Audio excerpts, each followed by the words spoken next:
Hello, and welcome to this little mini tutorial on how to glaze your ceramic piece. So our ceramic pieces came back from Third Coast Clay, and they are now what's called Bisque Ware. So if I was to put this in a container of water, it would not go back to clay. It is permanently in this shape, and it's gone through a chemical change.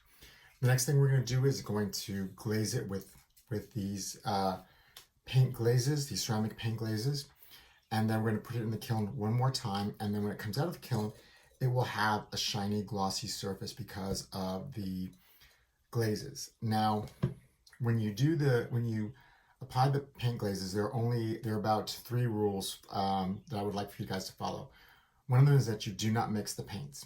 That is because the paints do not look true to what they will be after they are fired.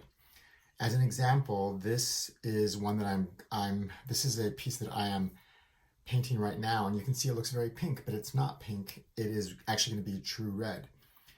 And also, if we mix the colors, we're going to run the risk of contaminating the colors. So this will not be a true black anymore. This will not be a true white anymore. So it will waste the paints for other people. So don't mix the paints. I'm going to try and mix up a couple different colors beyond the black, white, red, blue, and yellow that we have, which are the primary colors, and black and white. And the second rule is when you paint your project, you want to paint it 3 times. Now you paint it 3 times because unless it is painted 3 times, the paint will not be opaque. Now there will be some places where that may surprise you, that you did not intend for it to, that you thought that you had painted 3 times, but you realized that you didn't because you were not systematic in the way that you painted it. And I have done that myself many times. You can see in this one, you can see a little bit through the white, you can see a little bit through this blue. So you want to be as systematic as you can, like kind of and form a plan. So when you come up with a design or however you want to paint your project, I like doing designs on mine. I usually do mine with a pencil and a ruler, or at least always a pencil, so that I have a plan that I can follow when I'm painting.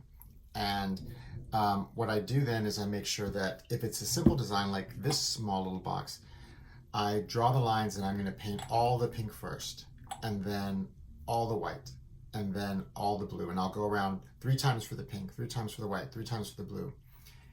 And that'll be my system. For this one, since it's a little more complicated, I'm going to do one side at a time.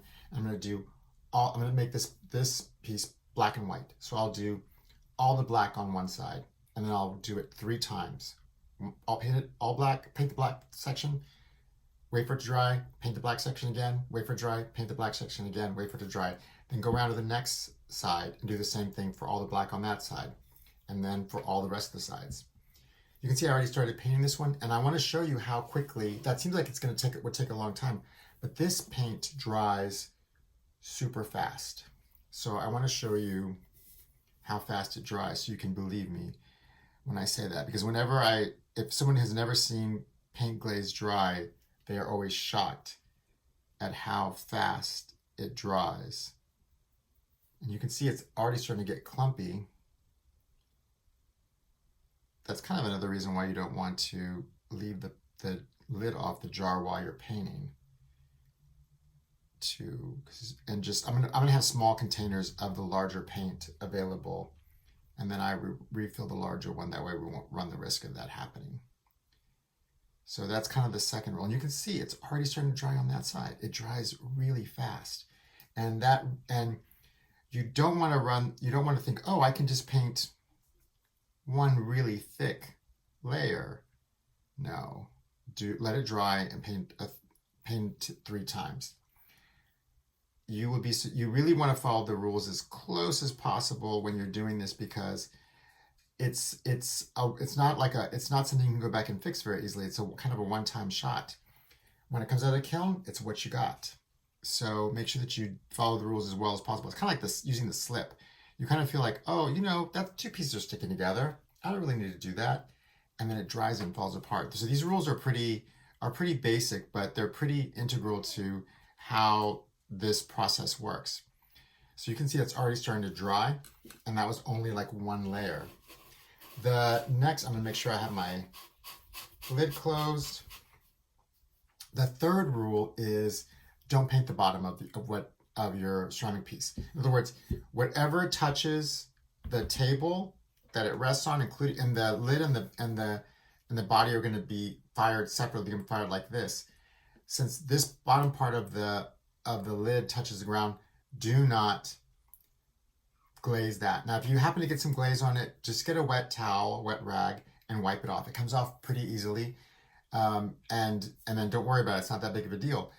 But don't leave it on there, because what will happen is when this glaze goes into the kiln, it becomes very viscous and it becomes like another glue. A lot of times when students would break off a piece by accident, or a piece would be broken before it even got into the kiln, I'd still put it in the kiln and fire it, and then let them put it together if possible with the glazes, because it becomes like a glue.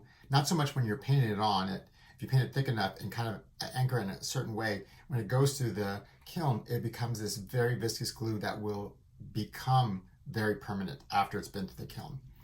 So those are the three. Oh, and what will happen is that very viscous paint will glue your ceramic piece to the bottom of the kiln, and the person that is operating the kiln will not sacrifice their kiln for your piece. They will sacrifice your piece for the kiln. So in other words, they will pull up your piece, and they will chip it off with a hammer or however they can get it off, but your piece will be the victim in that situation. So don't paint the bottom of your piece, and if you do, wipe off the paint. So those are the three rules. Paint it 3 times, don't paint the bottom, don't mix the paints. If you have any questions about it, feel free to Teams me, and I will, and even like with a phone call or a video call, and I will explain it to you. That wasn't 100% clear. But basically, you will be painting these 3 times in any way you want, and then they'll come back really cool looking. So I hope you all have fun doing it. It's really, really, I always get blown away when the kiln opens and you get to see it. It's just like an amazing experience. So good luck. And like I said, if you have any questions, let me know.